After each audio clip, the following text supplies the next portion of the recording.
Our next and final speaker for the session is Dr. Belinda Matebese, and she's going to be talking on the Learning Factory, a project that's being developed is currently operating at the CSIR. This is one that is close to my heart. I was working on the initiation of it. And just some contextual background. One of the questions, or the question that was asked earlier, talked about life expectancy, etc. And it got me thinking that, we look at these technologies and we look at, merging cyber-physical systems, etc. But what's the outcome? What do we want to achieve? Ultimately, every single thing that we do has to in some way create or enable some form of human well-being. And what you've seen the previous speakers present on is not limited only to manufacturing operations. Understand that the processes that we discussed, the questions that are asked, can be applied to agriculture, to pharmaceuticals, to healthcare, etc., mining as well. So when it comes to that type of understanding or that contextualization, we need to have the right skill set to perform that. And just one last thing, everyone thinks when it comes to digital transformation that there's always going to be job losses. Yes, there will always be job displacements, but more jobs are ultimately created due to efficiencies, etc., being improved. Now the question is, how do we enable that? And that's where the next speaker is going to come in. So let's give a warm welcome to Dr. Matebese.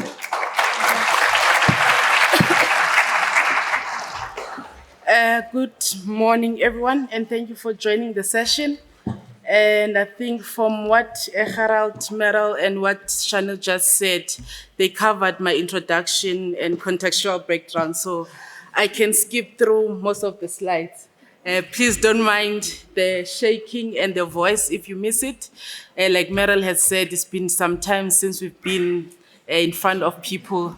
Today, I so miss the team's presentations because you wouldn't see all this mess in front of me, and I'll just roll. Talking about using technology. I was told not to look back, I must look here. So basically that's the content of my presentation, and you can see it's very short and neat, and you can tell who's the expert and who's not. So like Chanel said, I took over from Chanel when he left the CSIR for some of the Learning Factory project. So today I'll just give you a brief of what the Learning Factory is about and how we can use technology to upskill people or to even drive the awareness of 4IR Industrial Revolution. So just an introduction, like Meryl mentioned that with new technology, it brings different challenges, and it also, the 4IR in an example, it also changed the way that the society and the industry operate, engage, and advance. Even the way that we do things nowadays is changing. And with that, it has brought a creation of new employment opportunities and also renewed focus on the jobs with the employment shortages in certain skill set. And with that, it is critical then that we empower our workforce to access opportunities so that they can be able to use or to be able to be comfortable when it comes to the transformation that 4IR brings or is currently bringing. And with that, I think Gerald did go deep on some of the challenges that we face as in South Africa and how then we can use technology at least to overcome that. And Mara also covered the opportunities that the 4IR technology comes with that.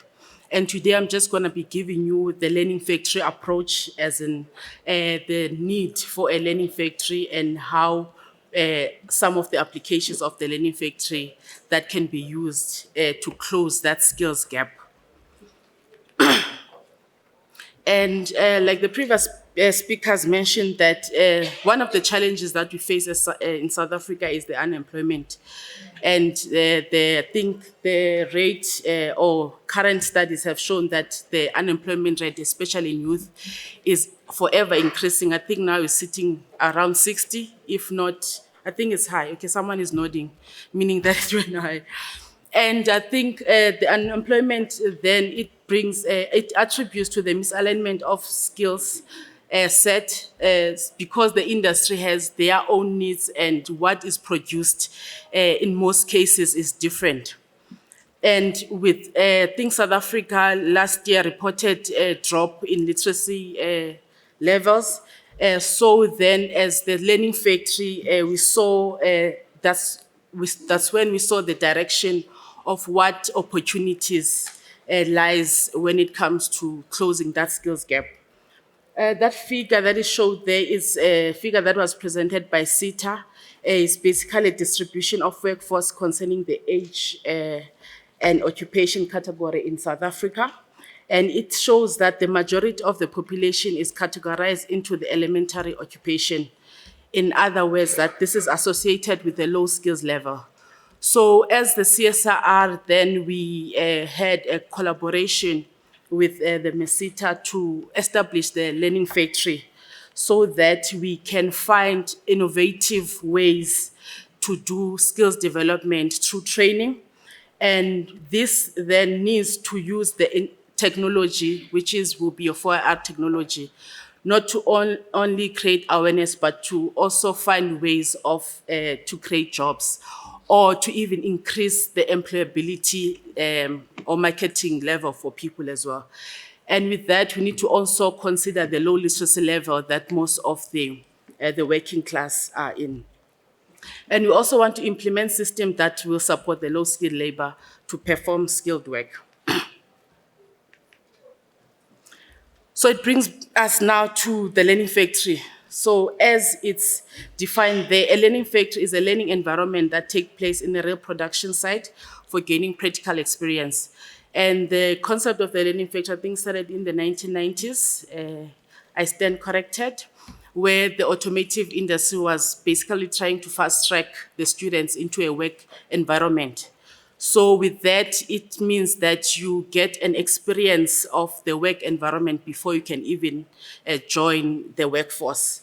With the CSIR Learning Factory, we focus on the 4R training and skills development interventions. We train on 4R technologies and also use the 4R technologies to conduct the training, because I think we know that some people can be comfortable with the technology, like everyone has a smartphone these days, and they do know how to use it and how to, maybe they might not know the behind or how the applications work, but at least if you give people technology, then they can find an easy way to understand and to do training. And I think as CSIR, we also have the state-of-art training facilities. So we also want to also use those facilities to train people and expose people to some of these technologies. So just to give an overview of the Learning Factory, so the idea is to provide an environment which facilitates skills development and innovation, applied to the research, design, implementation, and operation of 4R technologies.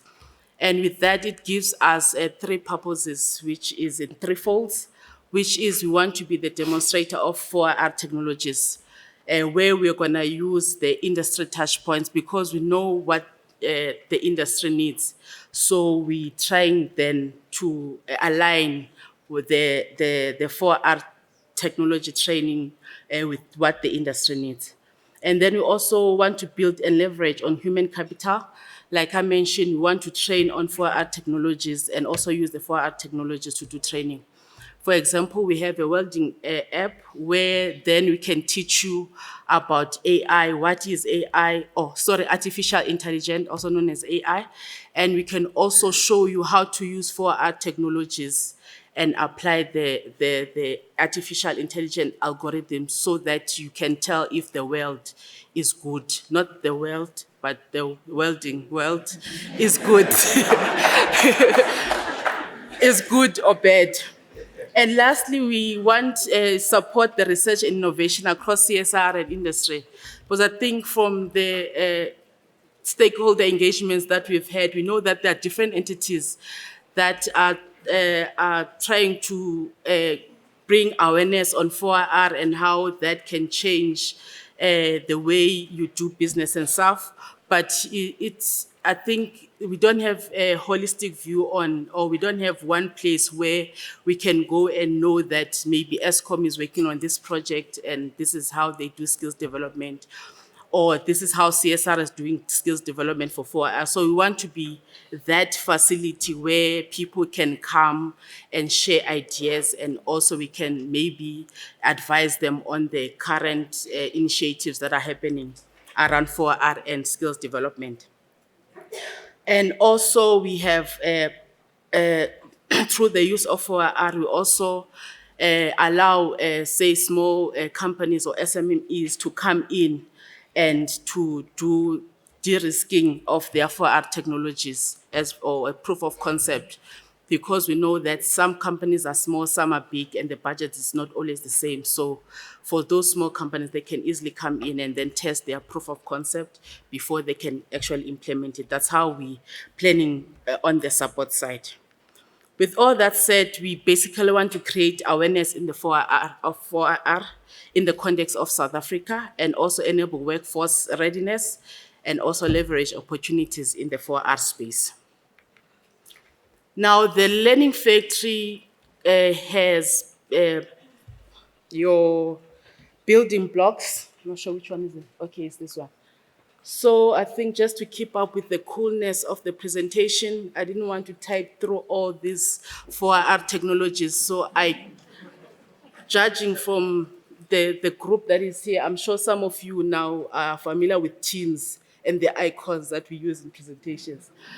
So, so at the bottom there of the pillar, we have our 4R technologies, which are basically the building blocks to say, which covers robotics, your additive manufacturing, which comes in form of 3D printing, artificial intelligence, IoT, cybersecurity. I also don't remember some of the icons, but I know with each initiative, they have their own 10 or 11 4R disruptive technologies. So that's for us. And then within the Learning Factory, then we have 4 learning pillars. So the candidates, we can take them through the theoretical side, which is based on an e-learning platform, which Meryl developed. And also we have the practical cells, which is basically an interaction of 4R. And the application cells then is the hands-on experience with the 4R technologies, where you'll be playing around with robots, UAVs, and other cool technologies. And then you also have the experiential centers, which is basically the different CSR clusters, just to show that as the CSIR, we're trying to work together as different clusters so that we can help, I think, yeah. So just to do a background on each of the pillar, I promise that I'll be fast. So as I mentioned, the first one is the theoretical training, which is based on an e-learning. So with this one, the idea is to address the setting a foundation of competency that is developed by introducing the theoretical concept of 4R from the South African perspective. So here you go through the course, and then it will maybe tell you the concepts and the basics of 4R and some of the applications that you can use 4R technology in South Africa. And when you're done then with the course, which is self-paced, you will get a digital certificate. And as you can see, Shani's name is still there. They forgot to remove it. So, the other thing that I forgot to mention, one of the key attributes of the Learning Factory is that we're trying to make the Learning Factory to be customizable, and to be flexible, and also to be agile. Now it feels like I'm copying Harald's slides. Customizable in a way that we know that there are different sectors that are also trying to, or that are going through the digital transformation. So we want to be able to help different sectors, whether it be mining or be health and that. And with the flexibility, we also want to focus in what is called just-in-time learning. Because I think when we went to university, the university, not to badmouth, but we go through a rigid structure where you will learn about board mass, calculus, and when you come to the work environment, now you don't know where your board mass or your calculus fit. So with the Learning Factory, we want to focus on just-in-time learning to say that we want to teach you or train you about technologies or things as they happen so that you can be able to be productive and be able to use those applications. So we have the second pillar, which is the practical training. So the practical training is 10 stations. And in these stations, we give you an introductory level of competency development in those 4 IR icons. Remember those 10 technologies, your artificial intelligence, augmented reality, virtual reality, big data, and blockchain. So the idea here is for a candidate, when they come in, if they don't want to do robotics, but they want to do AI, they can do so. So each module is independent of the other. So here we want to give people a basic understanding of the 4R concept as well, and the technologies, and the training is done in theory and in practice. Like I mentioned before, if you want, say for the welding inspection app, because it's using some of aspects of the AI and machine learning algorithms for you to train and teach, say the algorithm, which one is a good weld, which one is a bad weld, then we can give you a module on the basics of what is AI, the algorithms that you can find that are used in industry that are AI-based. And then we also teach you how you can use that for IR application at the same time. So the third pillar is the application cell. So the application cells are human-centered cells. So this then, it involves the combination of the different 4R technologies applied to some of the relevant industry use cases. And what we did here was to also use the local companies to develop some cells for us, not all cells, I quote. For instance, the Franca one is not local. So some of the application cells include the collaborative robot. The collaborative robot, it basically allows the candidate to have a flexible interaction with the robot. These kind of robots are easy to train with, and unlike the industrial robots like your ABBs and all that, where you would need your special technical person to use it, this one, even grade 8 or so, you can give them 10 minutes and to train and to do stuff on this one, because they are based, or so the program itself, unfortunately I can't show you now, is basically visually based. So it's a matter of just dragging and dropping the application to say, open the grip, you can take or actually move the robot from one place to another. So it's easy to teach and train using the cobots, and they are also safe when it comes to working with humans. And the other one is the visual and augmented reality. And the thing I mentioned that we also have the industry partner cell, which is the gender mark cell. So this one is basically like your production line cell, where for the demonstration of the Learning Factory, we built these toy cars, but we also went and integrated some of the projects that we do at the center. Like I'm sure you've heard about the BiPAP or the ventilator that the CSIR was producing. So some of these cells, we can then integrate that production line in them, and we can build products that can actually be used to solve real life problems. 1 minute. Oh God. Okay.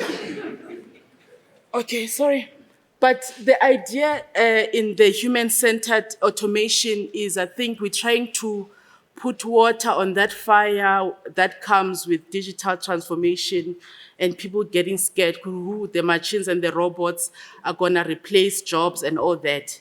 We can't say they're not going to replace jobs at all, but we're also trying to create an awareness and exposure to companies and also to people to say that machines and people can work hand in hand. For instance, for the gender mark cell, as much as you need your production to be fast and consistent, but you also need your human in the loop so that they can do the quality checks to make sure that the final product is 100%, if I can put it like that.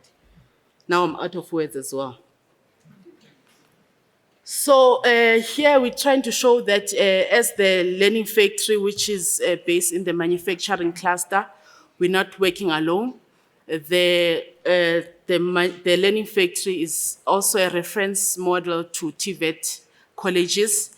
And we have a couple of TVET colleges that we are working with. I didn't check with my manager if I can mention them. But these TVETs are basically, there's one in the Eastern Cape, which is based on the automotive industry. And there's one in the Limpopo that we're working with the mining sector or mining cluster that we are implementing just to help them with the skills development, because I think through some of the stakeholder engagement as well, we've realized that for some of the TVETs, there's still that challenge of the skills gap, because you will be done with your course and you do your occupational trade test. But when you go to the workplace, then you find out that whatever course we're doing is outdated and you need a bit of training or exposure to some of the industry-based technologies. And we also have access to the global web C4R, and I think so that we can also understand the policies that govern the fourth industrial revolution. And yeah, when it comes to the expected outcomes with working with the TVETs, we want to improve the partnership with industry and the universities, and also just to make sure that we enhance the absorption of students into the ecosystem as well as the workforce, and to drive the skilled workforce and enhance transformation to improve the image of the TVET. And the work that we're doing is not limited only to the TVET colleges. We also work with different companies and different entities and universities as well. I was going to play the video just to, am I allowed? I think it's 5 minutes. Yeah, I'll pause it. It was just going to show you what you would expect when you visit our facility at Building 17A. But yeah, I think that as well now can go to the bin, because that was just my closing remark. Just to say, we know that there are challenges in South Africa, especially when it comes to unemployment. But with the CSIR Learning Factory, we're trying to find a innovative way to do training and skills development. And with that, we do training of 4R technologies, and we also use the 4R technologies to conduct the training. And I think as up to date, we have those 4 different pillars which the candidate can go through so that they can understand the basic concept of 4R and how it's used in the context of South Africa. And we also apply the similar stuff, not everything, but the similar concept in the education space through the TVET colleges. Well, thank you.